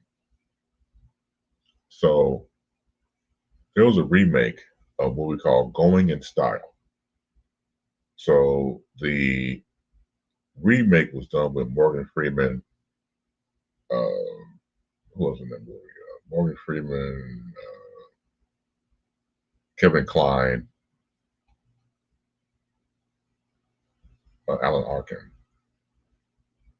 Are these three older gentlemen who decide to rob a bank. The original was with George Burns, Art Carney, and a guy named Lee Strasberg. Lee Strasberg is credited for creating the Actors Studio, or the Actors Theater Company that taught method acting. And through method acting and actors that came out of that study, like people like Marlon Brando, Paul Newman, Shelley Winters, and a host of others from that time. So you get why he's important. So it was made back in 1979 by three older gentlemen who decided to rob a bank. Now, if you've not seen the movie, the first one is completely different from the second one, completely different departure.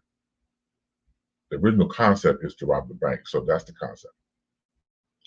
So for the first time, I want to see the original. I've always heard about it when I was a kid. Grew up watching Art Carney on The Honeymooners with Jack Gleason, playing, Ed Norton. Grew up watching reruns of Burns and Allen with George Burns, and when George Burns became popular, started to do the old God movies and stuff like that. So yeah, I was very interested. I never watched it. So I'm watching it. But spoiler alert, if you have not seen this old 1979 movie, then stay away from what I'm about to say. Are they away? Okay, good. I can finish. So the three men robbed the bank, then decided to hide the money in a suitcase that Art Carney's character had and put it in Art Carney's cousin, not his nephew, his nephew's house in the basement. So they hide the money there. Then Lee Strasberg's character has a heart attack and he dies and passes away. So it leaves two, Art Carney and George Burns.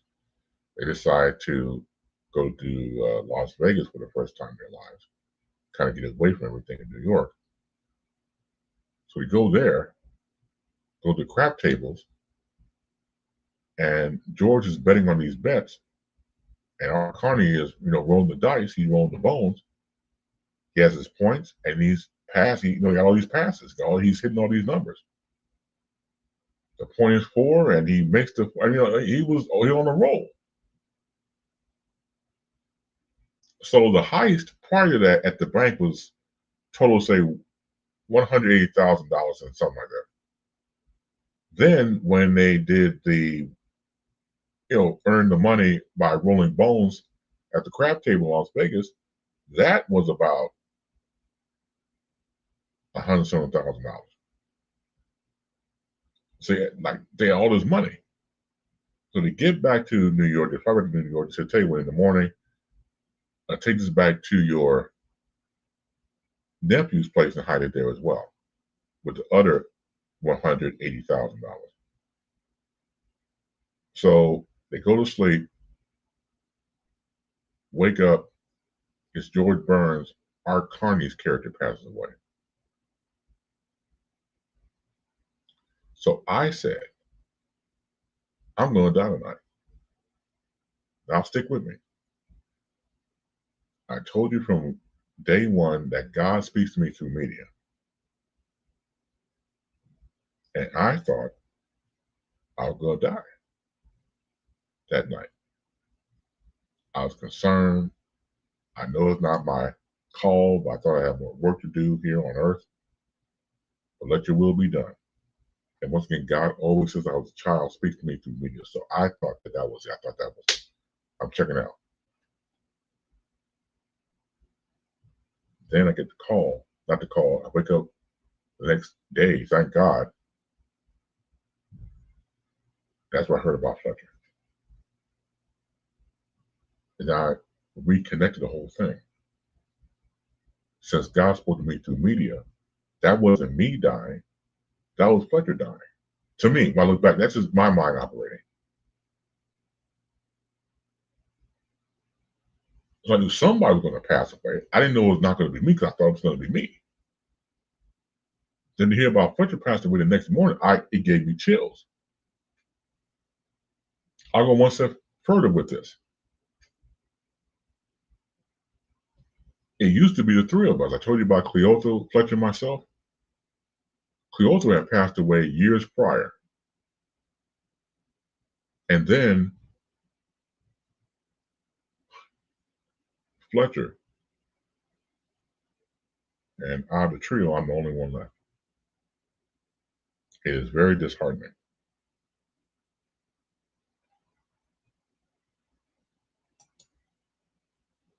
Sick Dicky, damn. Yeah, damn is right. Damn is an understatement. Yeah.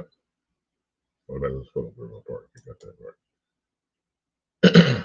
Surprise, look, emoji. Yeah.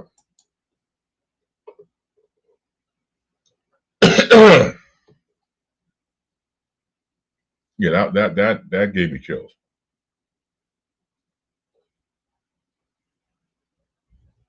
Because I didn't get the whole message on the whole thing. But I did when I went back and connected the dots from that movie to where I am now. So yeah, that's kind of rough, doctor. It's kind of rough.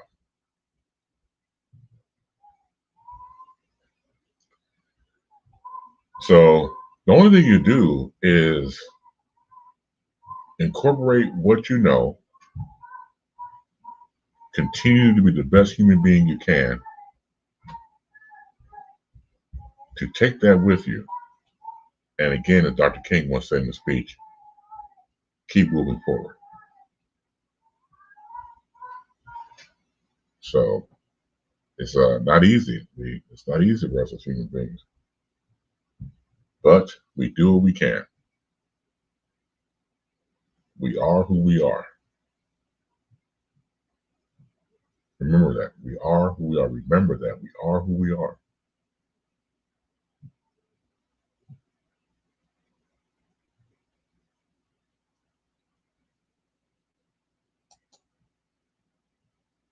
Amen to that. Thank you, Dr. King. Absolutely. Sick types. It is. It's when you hear the greats speak, listen. They always have something to say, something that's going to be enlightening.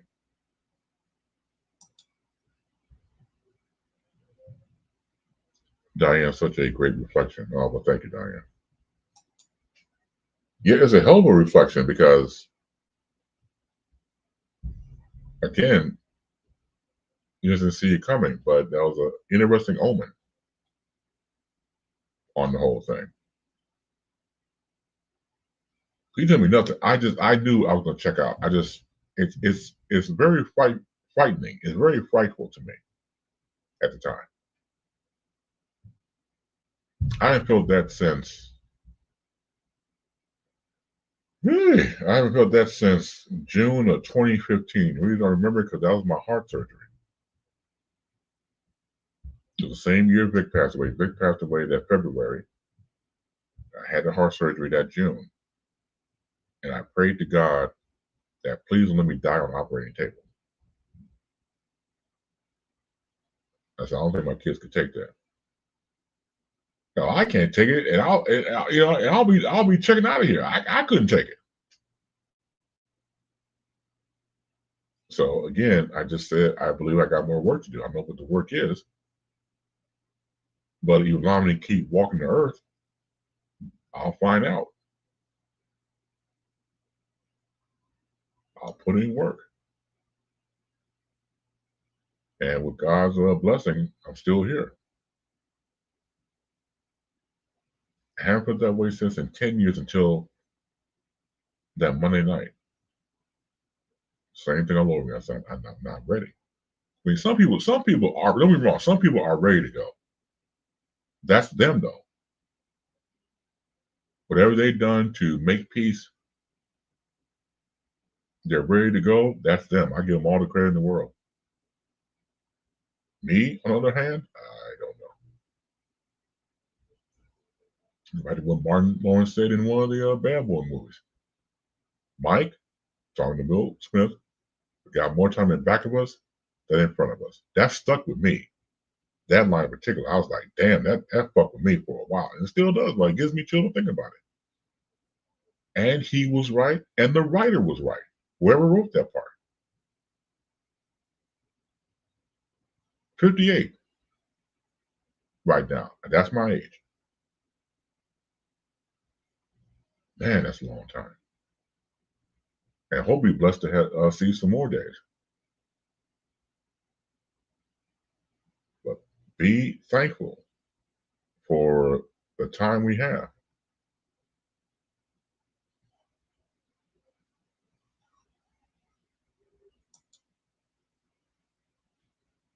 Because I agree with you about that movie line, Diane Type. Absolutely.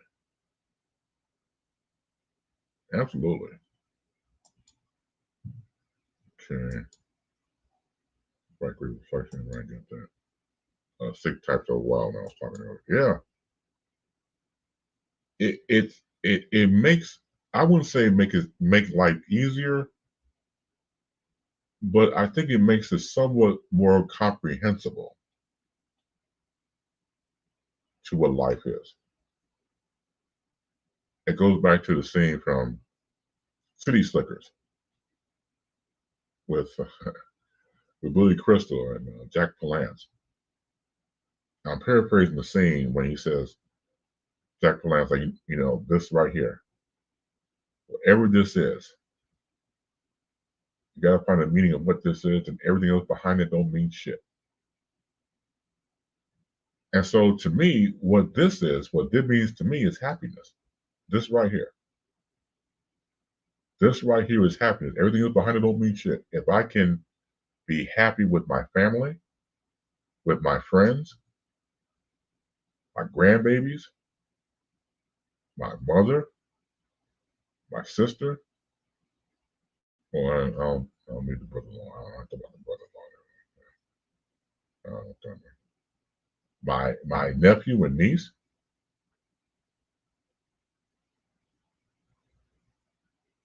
That happiness. That's key.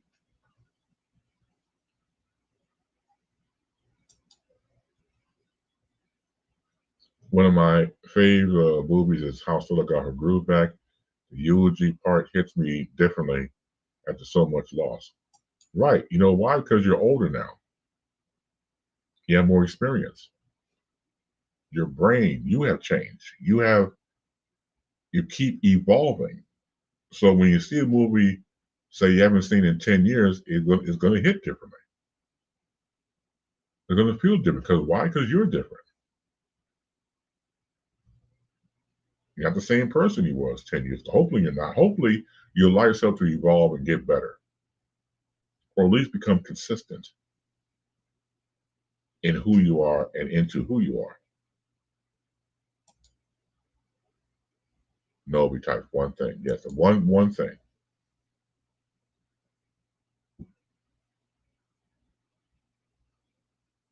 Since you're here with me, type in the one thing that makes you happy. What is that back? What is this? What does this mean to you? I told you my thing is happiness. This means happiness to me. So I stick out one finger, not the middle finger. I ain't talking about that. I'm not that rude. Not today anyway. But this one finger that you have up here, this index finger, what does this mean to you? That's today's question, boys and girls. Type in the following. And I don't have any prize. I don't have any candy for you. Just um, a pat on the back, a hearty handshake, and the warm glow of victory. That's all I got for you.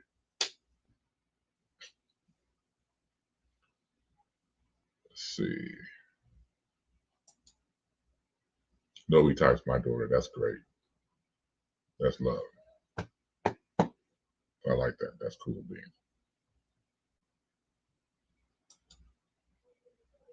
Same thing with reading a favorite book. Okay. So does that make you happy? So the one thing. So again, Sick typed about favorite book. Novi had typed about her daughter. What's the one thing? What does this mean to you? Just one thing. Not just I am number one. What does it take to be number one? I ain't talking about that. I'm talking about what does this mean to you? Come on, play along. You ain't nothing to do with your life. Come on, play along. You're already here. Come on, type. Ain't gonna hurt you. I'm gonna throw it out there just for shits and giggles. Again, what does this mean to you? And also, like to hear from people who normally don't type in. I just want to say hi to you. How you doing? Happy holidays. Happy Hanukkah.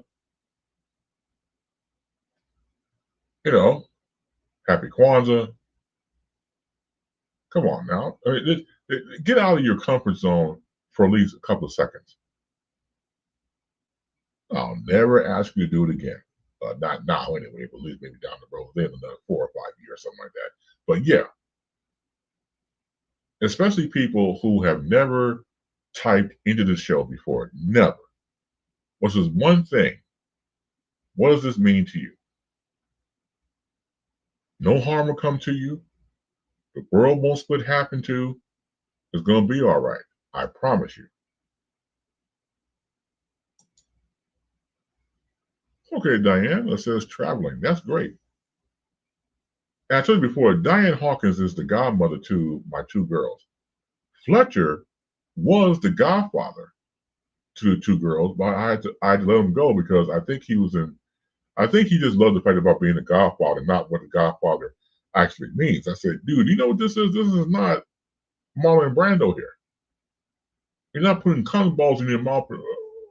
You're not. This is not that at all.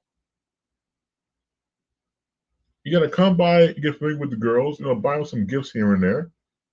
Get to know. Don't you understand that this is some serious shit? And so we were joking around outside my home one time, and I had to let them go. It was nothing confrontational. We had a good laugh at it. I think Fletcher loved the idea of the title and not what the title entailed.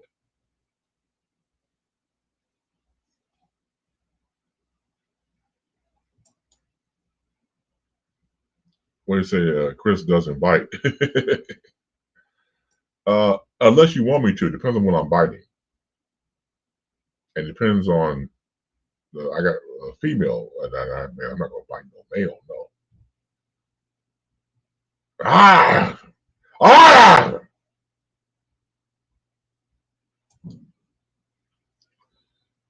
What's up, Kim Wellington? How you doing? Says hello, Professor Bass and friends. That's like a name of a children's show. Professor Bass and friends. Brought to you by Milton Bradley.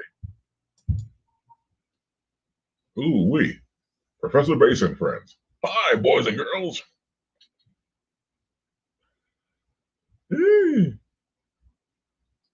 Hey, so Kenny, you joined us. I was saying before about the scene from City Slickers with Billy Crystal and Jack Palance. Jack Palance was saying this about what does this one finger mean to you? What does it mean? I said happiness. Noe said her daughter. Diane said traveling. So what does this mean to you? If you had to pick one thing out of your life that brings you whatever, what does it mean to you?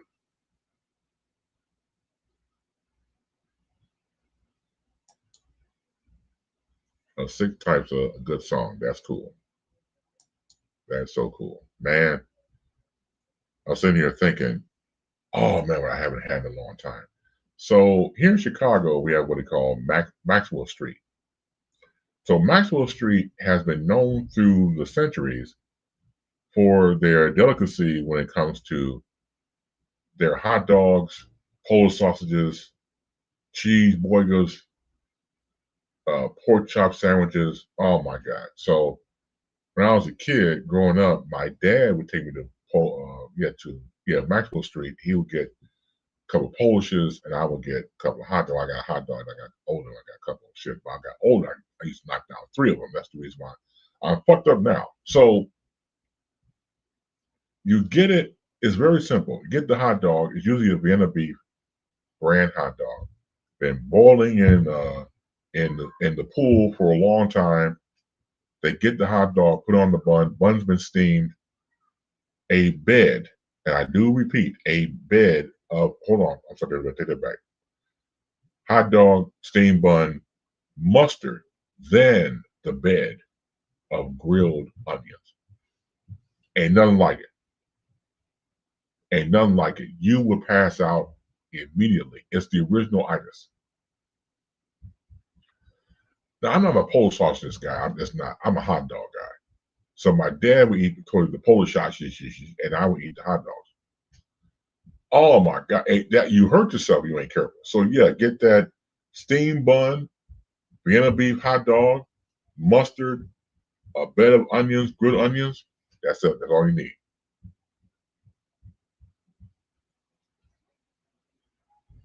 It will knock you out. Let's see. What do you say? This is my exit. I miss food, and I'm stuck with bland food. LOL. You know what? You and my family in Arizona, they miss it because, of course, my family's here in Chicago. And they moved out to Arizona.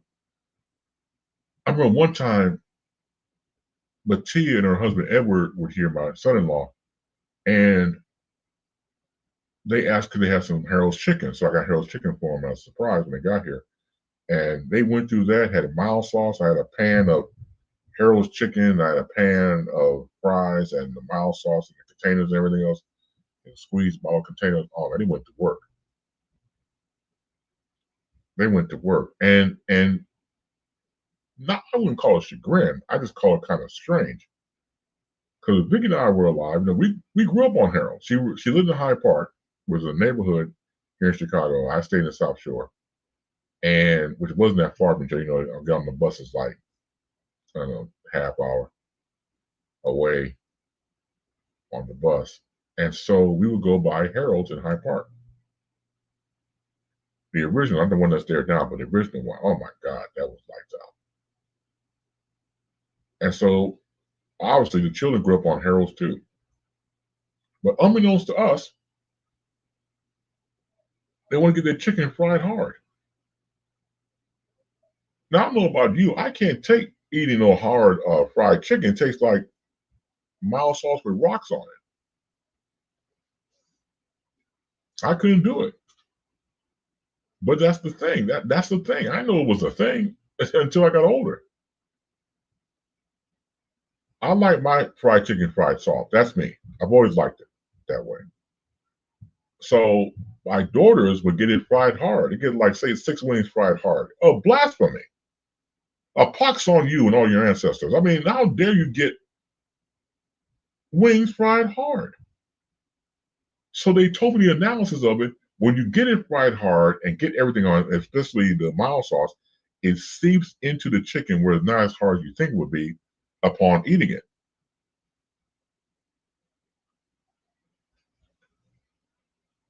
Yeah, that's still kind of hard to me. I couldn't rock and roll like that. When he says sorry, I didn't watch that movie. Okay, you didn't watch the movie, but as I relate to you and the people in the comment section, what is if you have one thing in your life that means something to you, regardless of you not watch the movie, just the premise. Answer the following question: what does this mean to you? This one finger right here.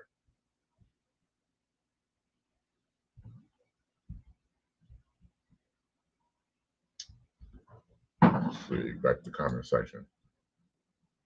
The Harold's on Wabash was my favorite. White meat, extra mild sauce. There you go. So you know what we're talking about. No, we absolutely. I'm sorry going through a food desert back there in North Dakota, and I'm sorry going through all that. But do you sometimes like order food by mail? Maybe that could help. Get some. If you're a fan of deep dish pizza, there's a thing that if you go to Lou Malnati's, which is of course a well-known pizza joint here in Chicago, Lou Malnati's. I think you go online. They have these celebrated packages to mail out to people who want to have a taste of the food here in Chicago. For example, Lou Malnati, you get like a pizza, some hot dogs with the sesame seed buns, the neon green relish, some ribs, a key lime pie, and everything else. I mean, they have deals like that. So we're gonna look into that. Look into that. See what's up. Let's see. So you think everybody has their preference? Absolutely. Okay, I remember I was coming home from work. I come home from work. I asked my friend, "Can we stop Maxwell Street?" I bought two Polish sausages sandwiches. I came home. My mom said, "What's that smell?" I told her, "I don't know." She said, "Omar, I'm not cooking." I reached down my bag and was with my bag. She was surprised. I brought Maxwell Street sausage sandwiches home. Okay, there you go. Let's see. Okay, so your bestie works at Giordano's, LOL. I can't eat lose, LOL. Oh, look, you know what? Look, I'm a piece of connoisseur. If I had to say my favorite deep dish piece of all time is Giordano's. Because Giordano's and still is there in Hyde Park. So once again, I went to high school in Hyde Park. I met my wife in Hyde Park. So yeah, I know all the eating joints around at the time. So Giordano's is the personal sentimental favorite of mine. Absolutely.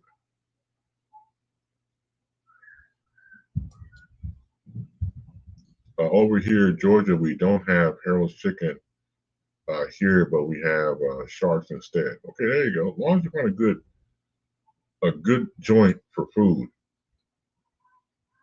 Oh my lemon pepper wet. Oh, good. There's nothing about lemon pepper. Jeez.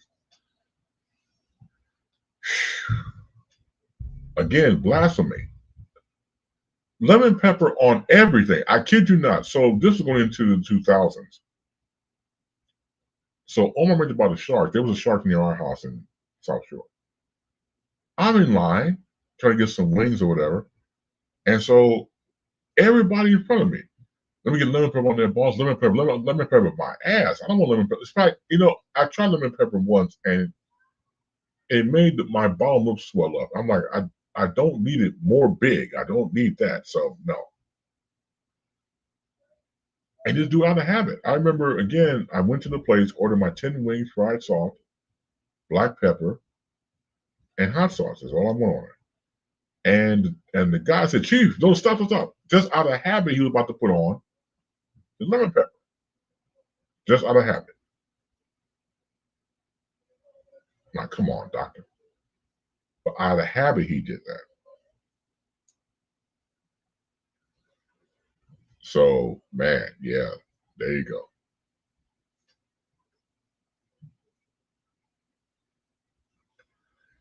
I didn't know how long I was going to be on when I got on today. Once again, feeling miserable, but I've been on for 2 hours thanks to you. Usually I do the precursor for an hour, maybe hours and change. But it's been 2 hours, and I thank you tremendously for that. It means the entire world.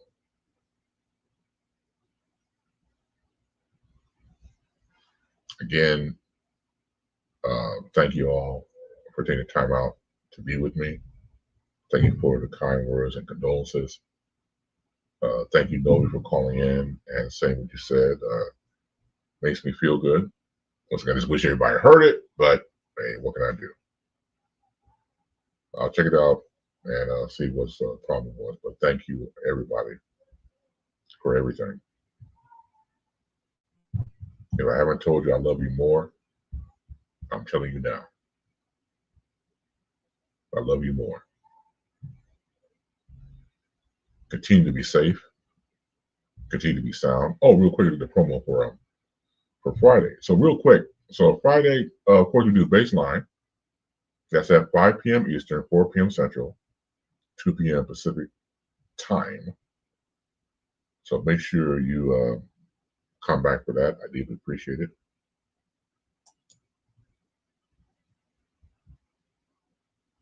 I love you more, Stick. Thank you so much. Thank you for that. Novi, thank you for that as well. Take good care, everybody. Ken Wallington types, thank you, Ken. And see you on Friday. Good Lord willing, the creek don't rise. Again, continue to be safe. Continue to be sound.